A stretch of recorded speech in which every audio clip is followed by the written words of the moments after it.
Hi friends, welcome back to episode 2 of the Bare and Brutal podcast. It is me, your host, Michelle. We're here. We're doing episode 2. We've got the ball rolling. I published the first episode last week, and overall, I would have to say it went a lot better than I was expecting. I mean, I don't really know what I was expecting. I thought maybe I would post it and then maybe a couple of my friends would listen, but I was actually really surprised. I had a lot of people that I guess I just wasn't expecting to reach out to me, and I had a lot of people personally send me messages and give me feedback and just give me praise, and it was really, really nice. And I'm just really lucky to have such an amazing support system. So shout out to my friends and my family and to everyone who listened and reposted and took time out of their day to send me messages. It was really nice, and I felt very, very loved. So I guess a little bit of background info on how that day went for me. So I touched on it in last week's episode, how I was making all these excuses and I was really just procrastinating because I just wanted to be perfect. And literally woke up on that Tuesday, thought to myself, what the hell am I doing? Like, why am I not recording this already? And made the decision at around midnight to start recording. By the time I was done recording, editing, uploading, figuring out how to troubleshoot issues and get it onto Spotify and whatnot, by the time I was done, it was probably, I think, about 4 a.m. I'm like satisfied with my work, ready to go to sleep. I go to the bed, I lay my head down, and, I'm starting to drift into that sweet, sweet sleep. You're just so exhausted and you feel your body relaxing finally. So it took maybe about like 10-15 minutes. So I would say 4:15, I'm literally about to just knock the fuck out, and I hear whining and little puppy claws clawing at the little puppy gate. And what do you know, it is my sweet little babies, Honey and Boba, my 2 puppies. They are 6 months old, and Honey is whining nonstop, and she's taking her little paw and she's hitting the little door clamp thing on their kennel. And I'm laying there in the bed, and I was like, okay, she's gonna stop. Like, maybe it's just because she heard me walking by their kennel and she wants to play. But no, homegirl, like, it's time to go to sleep still. It's 4 a.m. So I let it sit for maybe 5 minutes, and she's still whining and she's still clawing, and she's whining with like an urgency. I can tell. So I'm like, okay, I guess I have to put my parent pants on and be a good parent. So I get up, I take them out, I open their door to the kennel, and they just both bolt out. So they go over this landing that we have, and I don't have my glasses on. And if y'all have seen me in real life, or you know me, I'm blind as hell. I have bottle caps for glasses.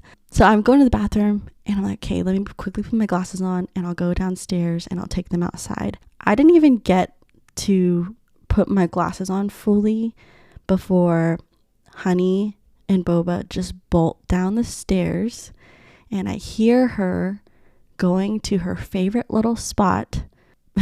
We're still potty training them to go outside currently.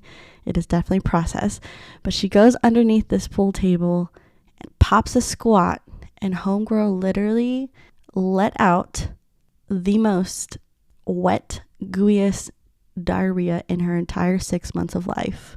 And so I couldn't even I couldn't even take her outside because she knew what needed to be done, and she did it underneath the pool table on the floor. So I'm like, oh man, she doesn't feel good, obviously. And so I'm going to get wipes.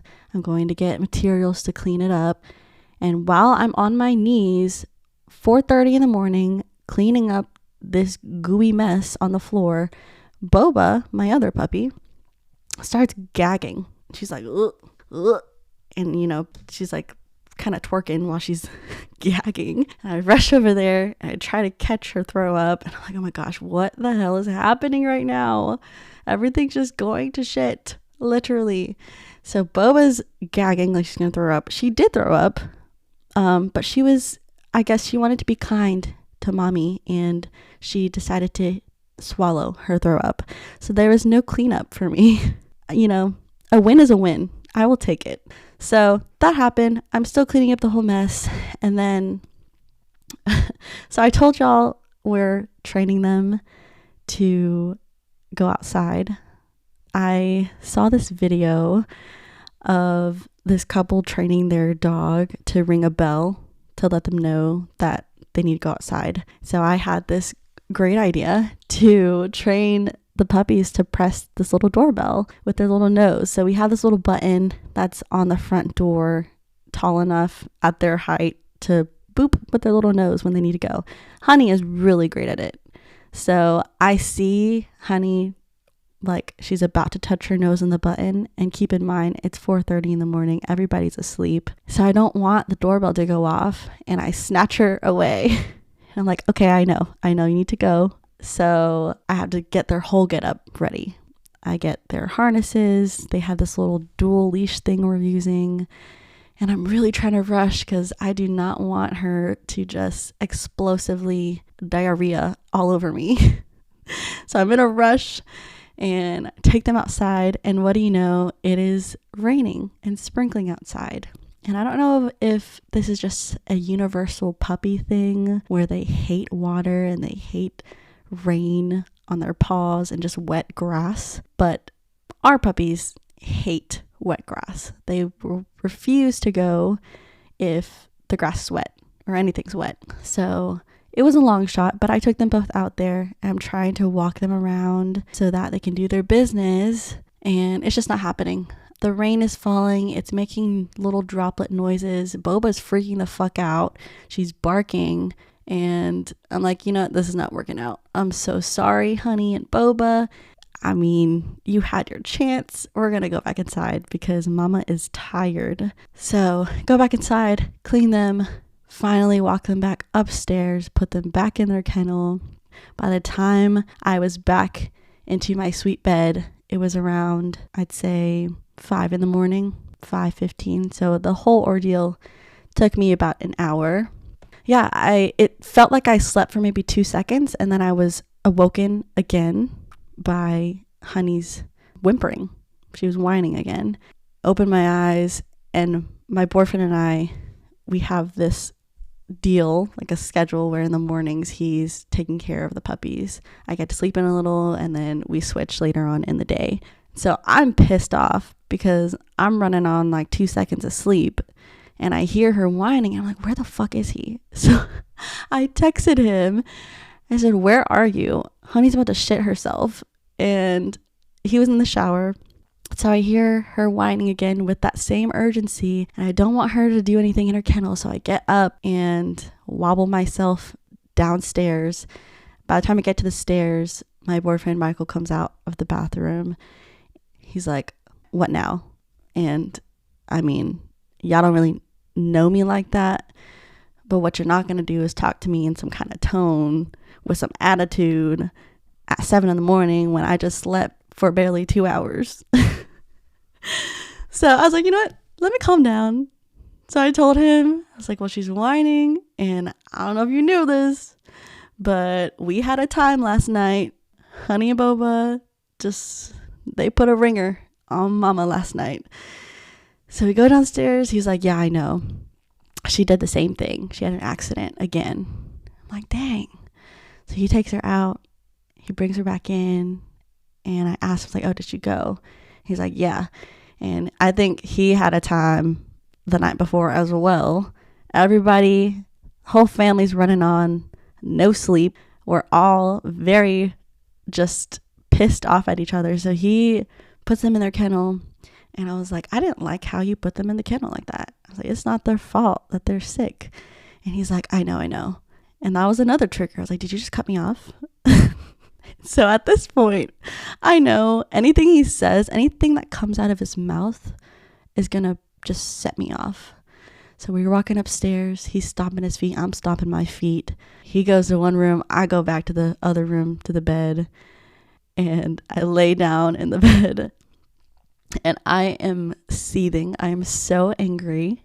I'm so mad. I'm like, why does this man have an attitude with me with the shit that I had dealt with last night? And I type out a little text, like something about, oh, you better reevaluate your attitude. And then I paused and I took my finger and I just pressed a little backspace.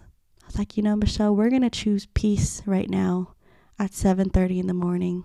Okay, we're going to erase that little text message. You're going to put your phone underneath your pillow and you're going to lay your head down and you're going to go back to sleep, girl, because we're not going to start nothing right now. And that is on growth. That is on growth, because 2018 Michelle would not have let that shit slide. She would not have erased that text message. She probably would have followed him into the room and said some choice words. But we have grown and we are better now. So that was how the aftermath after I finished recording the first episode went. And yes, sure enough, I got some sleep, got up, felt a lot better, was not angry anymore. Same thing with him. We had a little debrief session. We were like, yeah, that was crazy how we were so mad earlier. It's like sleep just works wonders. That's crazy. So we're good. But that was how it went after I finished recording. And the rest of the day was pretty amazing. I was just blown away by all of the support that I was getting from everybody.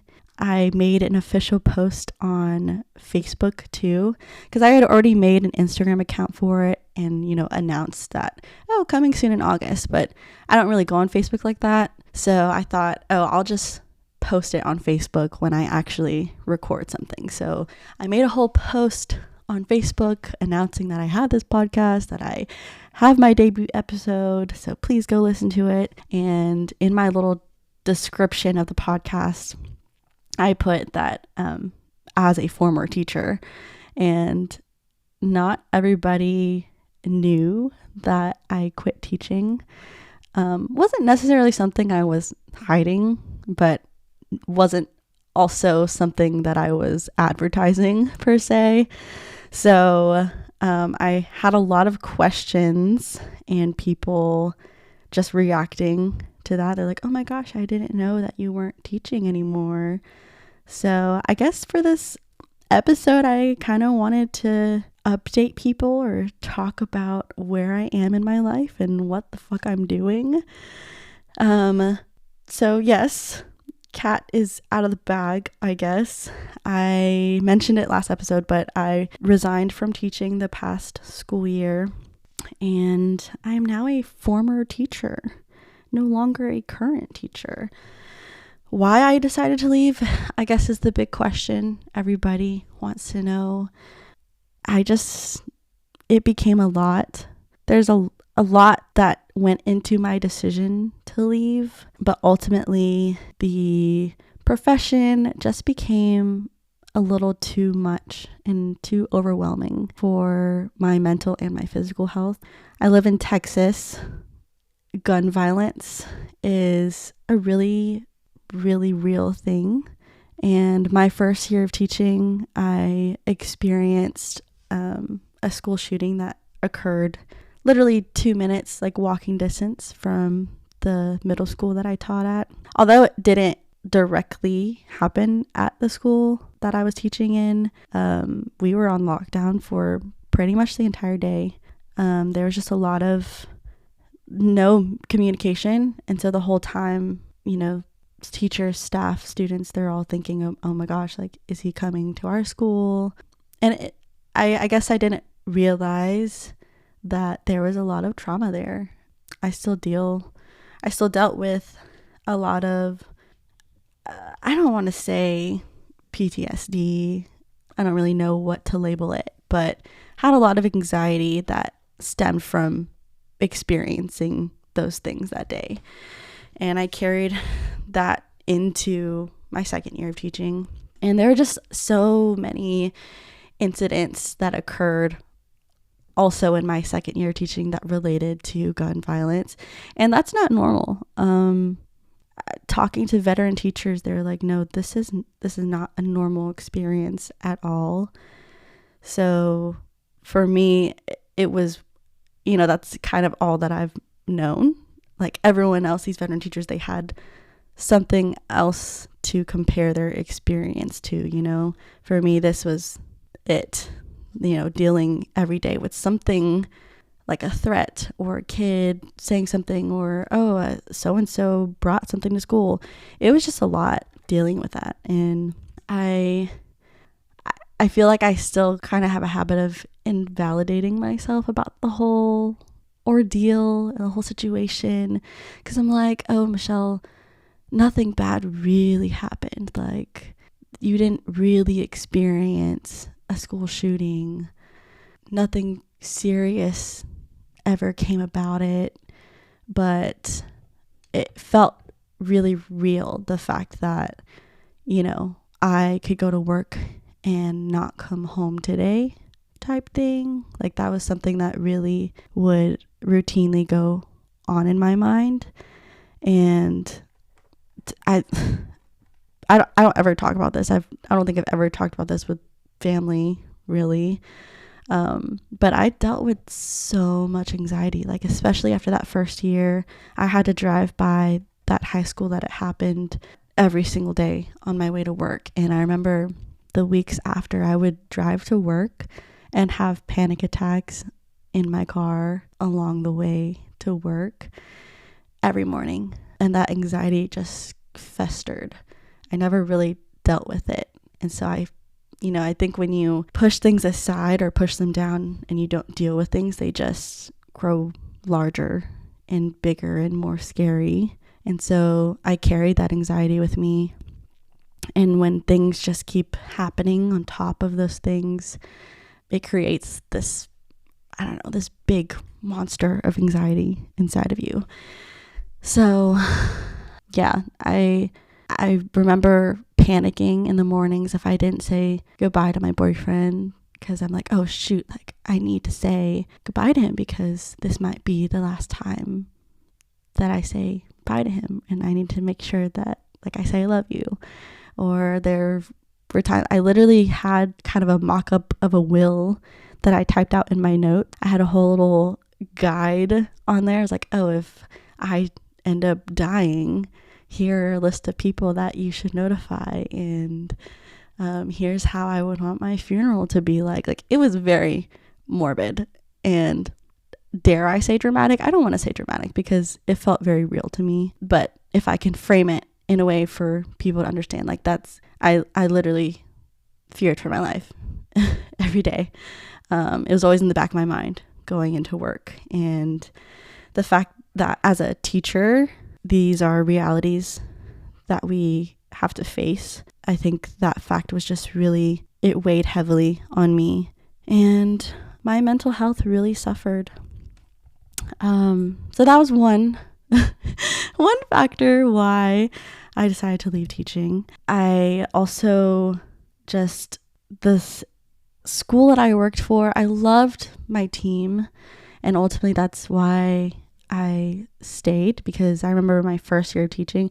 I think everyone's first year of teaching is just difficult in general. Like, when they say there's nothing that can truly prepare you for your first year of teaching, that is very real.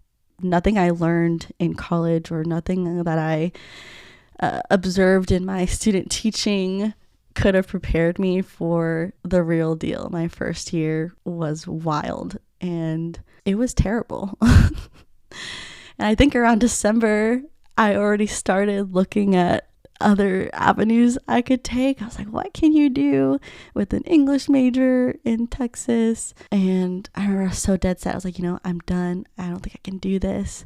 And I feel like talking with my other teacher friends, we all kind of agree, like teaching as a profession is kind of like a toxic relationship, you kind of get beat up during the school year, and then summer break hits and it's just so nice, and you're sipping on your little Mai Tais in Mexico, and you have all this time off, and you're taking naps in the middle of the day, and you get to eat your lunch without a time limit. You get to take your bathroom breaks whenever, and it's like 2 solid months of bliss. And so then by the time summer ends, you're like, oh, I could go back. I could do more of this. And that's exactly what happened, because I remember thinking, oh, I'm done. I can't do it. And then summer break hit. Had a great time, and I was like, I'm refreshed, I'm ready to go. And I don't regret going back for my second year at all. Like, I think I had an exponentially better year in my second year compared to the last, but also can't really tell if that's because the first year was so terrible that the bar was just extremely low, so anything after that was good compared to it. But either way, I had a great group of students, and I still love the people I worked with. But I think a very common thing in education and why people leave, they say it's not because of the kids, it's because of the adults. And I think the leadership at the school that I worked at needed a little bit of work. And yeah, so that was also another reason why I left. But overarching reason was I just didn't feel safe, and my mental health and my physical health was absolutely shit, and I didn't recognize who I was anymore. When I felt the same way that I felt in my first year in that December time, a year later, I had this moment kind of just disappointment, because damn, it's been a year and I feel the same exact way again. And I didn't like that. I didn't like that I'm in the same exact position that I was before, and I didn't do anything to change it. And that, I think that was the start of me wanting to get out, because I didn't feel like I was growing, and I felt like I was stuck. I also think I put so much into teaching that I had nothing left. Like, I would like to think that I was a pretty good teacher.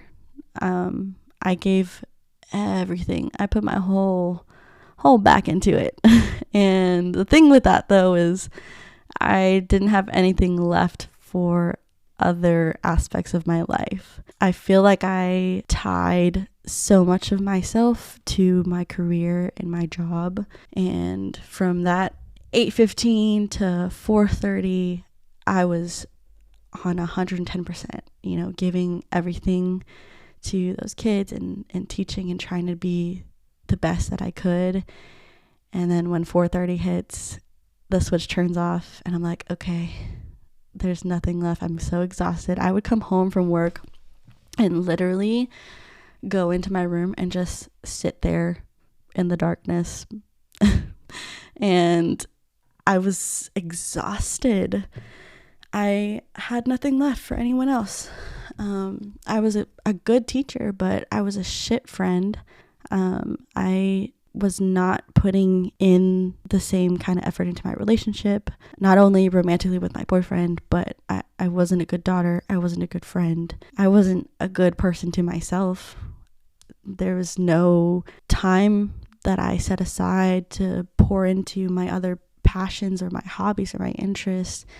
And so I just felt like a shell of this person.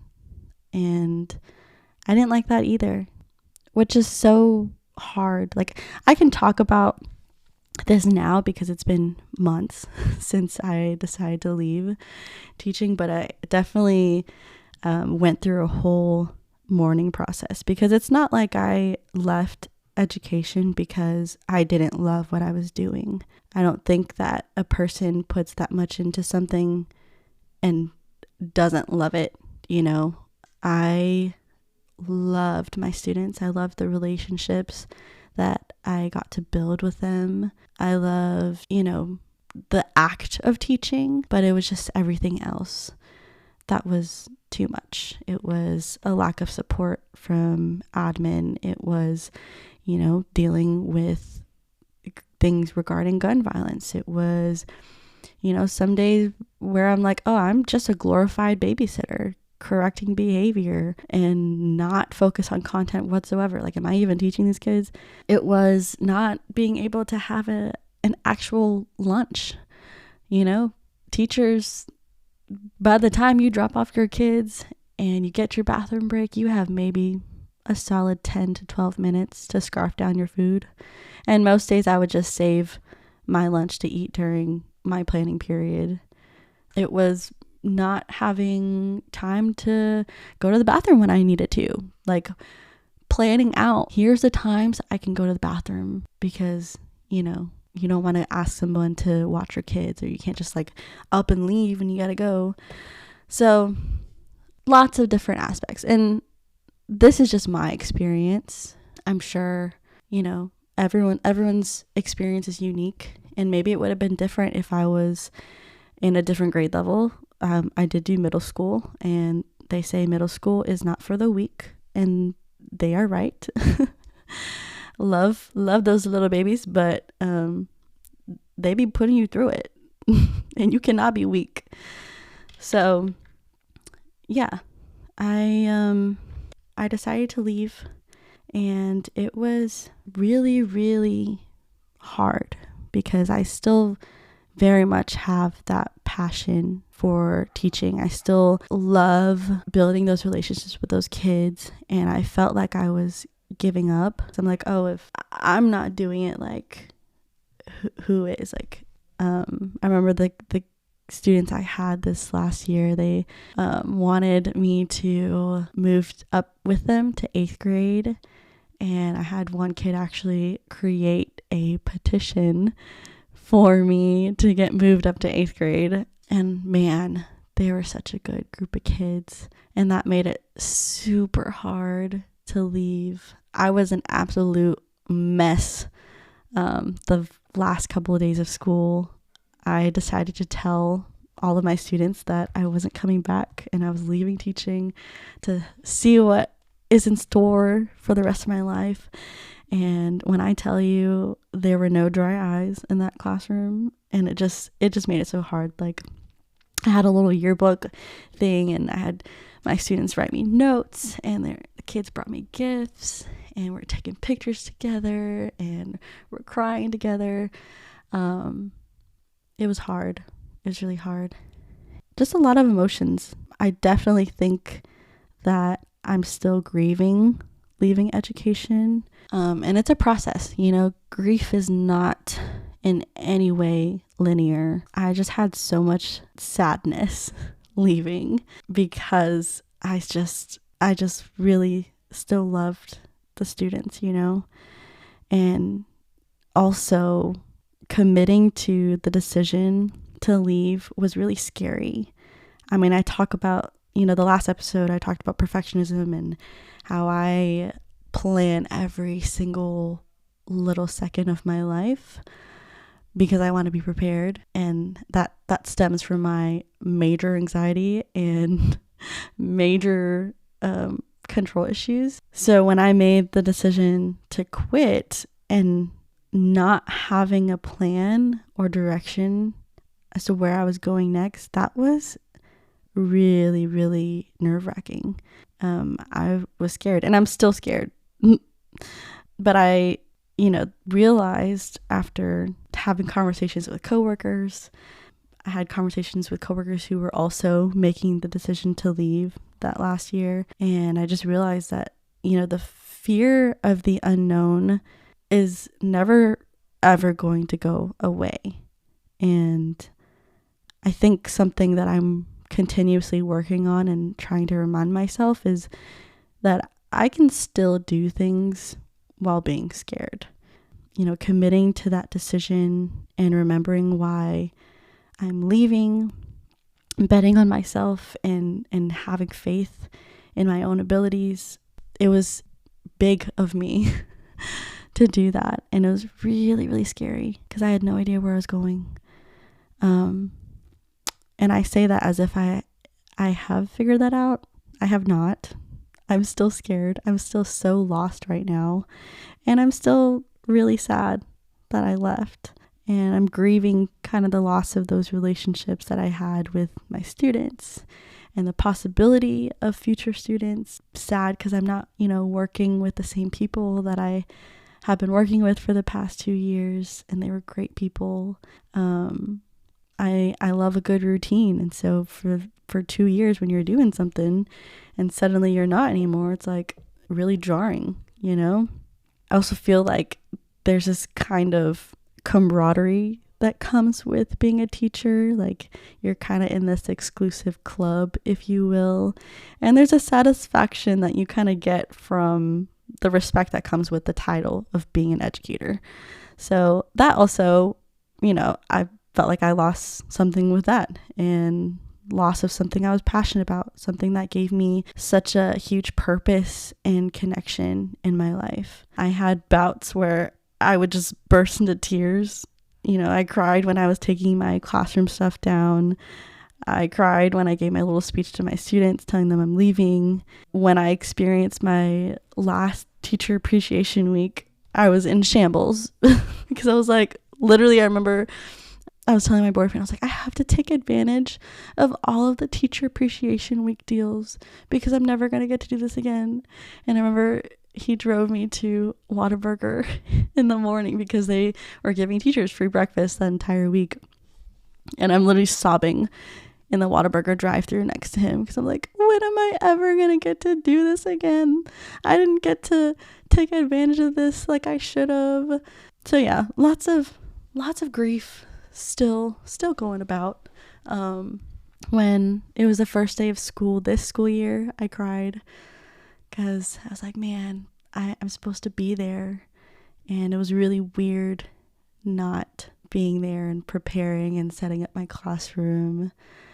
Yeah, so I'm in this new phase of my life, this weird transitional period of growth, I guess. And I try, on a good day, I look at this time as, it's my opportunity to level up. And I try to remind myself that I can come back, that this just isn't my season in education. And, I always have that option to go back if I want to. But this is something I did to put myself first, to put my mental health first. And I can't just keep sacrificing my mental health and my physical safety for security, just for the sake of being secure in a job and for the sake of avoiding discomfort and fear, Yeah, that's on a good day, but I don't really have too many of those. Most of the time, as of late, I spend doubting my decision and questioning if this was the right thing for me to do, because it's just so out of left field for me. As a person, like I said, am a mega prepared person. I'm kind of like a doomsday prepper for everything in my life. Like I have my next 5 steps already planned. I set out my clothes for what I'm going to wear the next day at night. I'm like constantly checking the weather app, so I'm wearing the appropriate shoes. I'm, like looking at the menu at a place that I've been 5 million times just to make sure that there isn't something that I might want to order differently, even though I haven't done that for the past 5 million times. So for me to just make a decision to quit, no plan whatsoever, is unheard of. And I'm honestly really struggling. I think I've recently opened up about these struggles with a few friends and some family members. But, this has been a really, really hard time for me, just because I feel so lost and empty and like, what the fuck am I doing with my life? I just feel really useless right now because I'm not working and I'm not producing and I'm not succeeding in something or working towards something. Yeah, I think I tied my identity really heavily to my career in being a teacher. And so now that is gone, I'm like, what is there left? Like, where's my personality? Because that was all I was, which is so unrealistic. But I'm really grappling with those feelings. I think as a 20-something-year-old, it's really easy to get caught up in comparison. I'm constantly on social media and I'm scrolling and I'm seeing people like at their white coat ceremonies, or, oh, I just finished my master's. And it seems like everybody just has their shit together, everybody in the entire world except for Michelle, which again is so not true. And I know this, but it's so easy to just look at everybody else's highlight reel, because that's what social media is. It's a highlight reel, and compare that to my rock bottom right now. And that's being dramatic. I feel like I've been at a lower place before, and I know that I will get out of this. If I have confidence in anything, I know that I can get through things, and I will. But it's so hard to kind of take your mind out of that hole. And yeah, life is hard, dude. Like, being in your 20-somethings, now that is not for the weak, because it's just such a weird time. Like, you have some people who are engaged, some people who are on their second baby mama, some people who are still living at home, and some people who have just bought a house. And yeah, we're all just figuring it out. But for me, it feels like I'm so behind, even though I just turned 24, and in retrospect, I'm still so young. But I talk about this with my friends a lot, and it's, surprising when you are vulnerable with people and you connect with people and you realize, oh, we're all in the same fucking boat. Like, everybody feels the same way. Everyone feels like they're behind in life. And I just gotta remind myself, everyone has their own path, and I can't rush things. I am a firm believer in that everything happens for a reason. And there's definitely a reason why I'm in this period of waiting, so to speak. I think that, coming from parents who are immigrants, they're constantly preaching hard work. And, my mom, her biggest dream was to have all 4 of her kids graduate college and, have a secure job and a secure life. And that was success, because she didn't get to have that opportunity. And her, majority of her life was so lacking of that security. And that's all she's ever wanted for us. And so we're sold this idea that, you work hard, you get a job, and that's your life. And I think I worked so hard to get to where I am. And now that it didn't necessarily pan out in the way that I wanted it to, it just feels like the most massive failure ever. And I think I'm trying to reframe that, because I don't want to look at this as a failure. I didn't fail. I didn't give up. It's just not for me, and that's okay. It's okay if things didn't pan out in the way that you expected or the way that you wanted it to. And I'm trying to find peace in that. I'm trying to remind myself to be patient and gracious to myself. But yeah, I think it's just a universal 20-something-year-old experience, right? Like, can y'all agree with me that we all kind of feel like we're all behind in life and we're not doing enough? And I'm grateful now that I'm like kind of processing this with y'all right now. I'm grateful that I get this time. And I think this time is meant to be like this so that I can take a pause, and I should take advantage of this, you know? So if you're asking me what I'm doing with my life right now, nothing really. I'm unemployed. I have no direction. I'm hella lost. I'm sad. There's a lot of emotions going on, but I'm also really hopeful, and I'm figuring it out along the way, somehow, some way. I'm just really, really fortunate that I do get this opportunity to kind of just sit back and take some time to really think about, okay, what do I want to do next? What's the next move? And I think that's hard because I've never really done that. We're constantly going.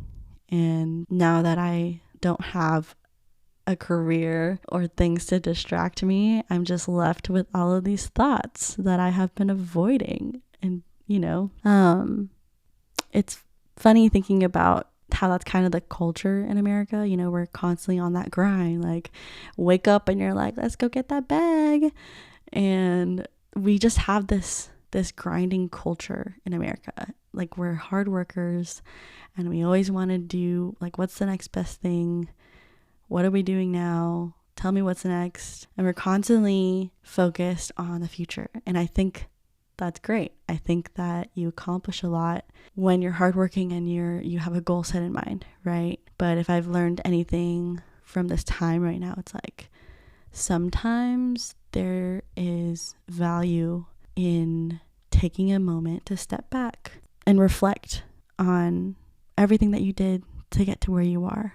Like, I find myself seeing where I was, with my career and everything. And I was like, back in, I don't know, like 2017, this was my dream. Like, this is where I wanted to be. And I got here, and now I'm not even taking a moment to revel in it and appreciate it and pat myself on the back for something that I worked so hard for. Instead, I'm looking to see what's my next best thing. What am I going to do now? And I feel like it's important for us to take a moment and just, wow, like, I did this.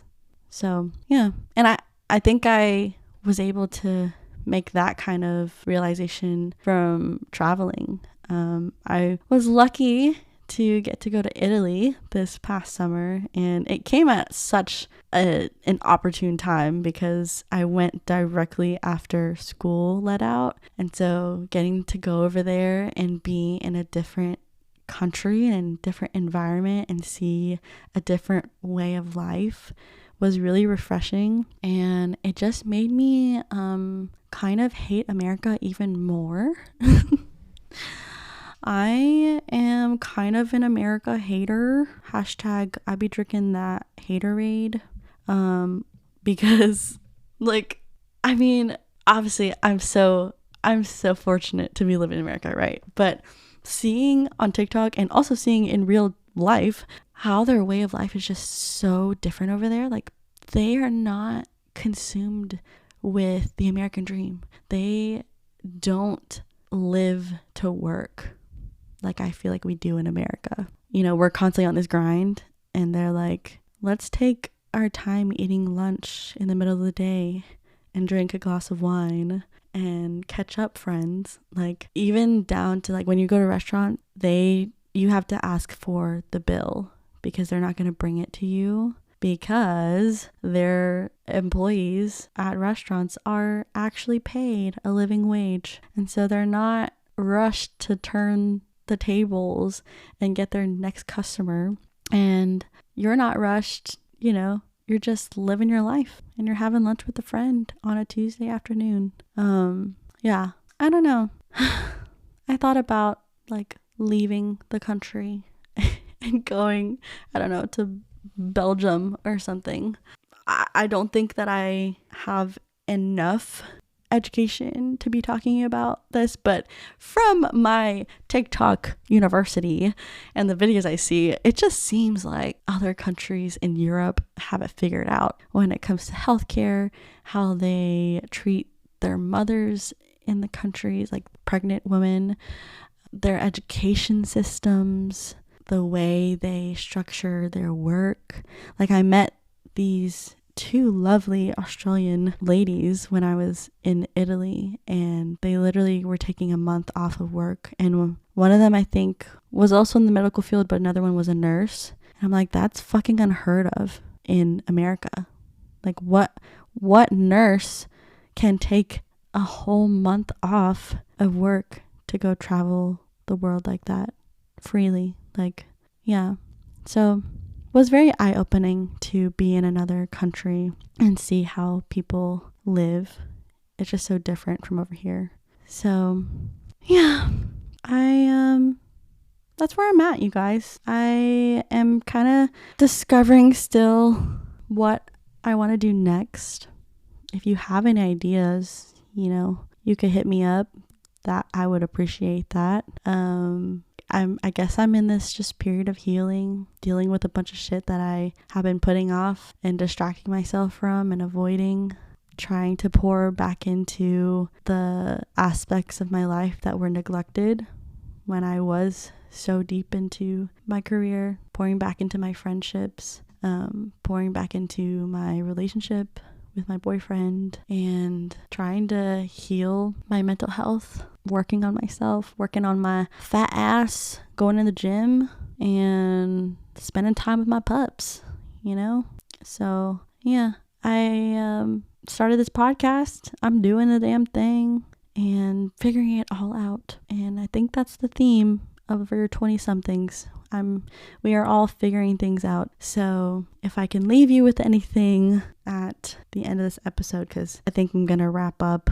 I don't really know what else to talk about right now. I implore you to, take some time, take a step back, not necessarily quit your job like I did, but take some time today, like 5 minutes, to take a breath and look back at all that you did to get where you are today, and give yourself permission to be proud of everything that you have done to get there.